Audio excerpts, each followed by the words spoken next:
আর এবার ওয়েদার আপডেটের দিকে নজর রাখবো। বুধবারের মধ্যেই দক্ষিণবঙ্গে বর্ষা মঙ্গল। গতকাল থেকে বিক্ষিপ্ত বৃষ্টি উপকূলের জেলায়, আজও বৃষ্টির সম্ভাবনা রয়েছে। আলিপুর আবহাওয়া দফতরের থেকে ঠিক কি পূর্বাভাস এই মুহূর্তে আমাদের সামনে রয়েছেন। সরাসরি সুদীপ্তর কাছে একবার যাব, প্রতিনিধি সুদীপ্ত রয়েছেন। সুদীপ্ত, আলিপুর আবহাওয়া দফতরের তরফ থেকে ঠিক কি পূর্বাভাস আমরা পাচ্ছি?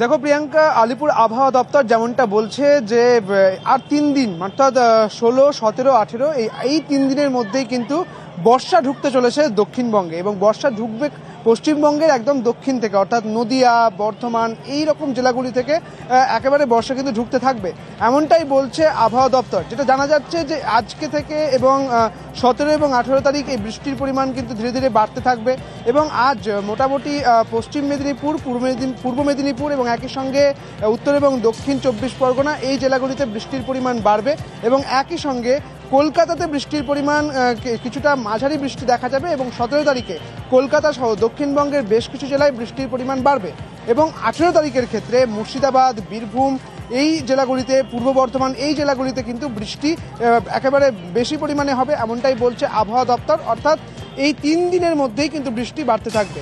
বেশ সুদীপ্ত, এই জায়গা থেকেই দক্ষিণবঙ্গের আপডেট তো আমরা পেলাম, কিন্তু উত্তরবঙ্গ থেকে কি আপডেট আমরা পাচ্ছি?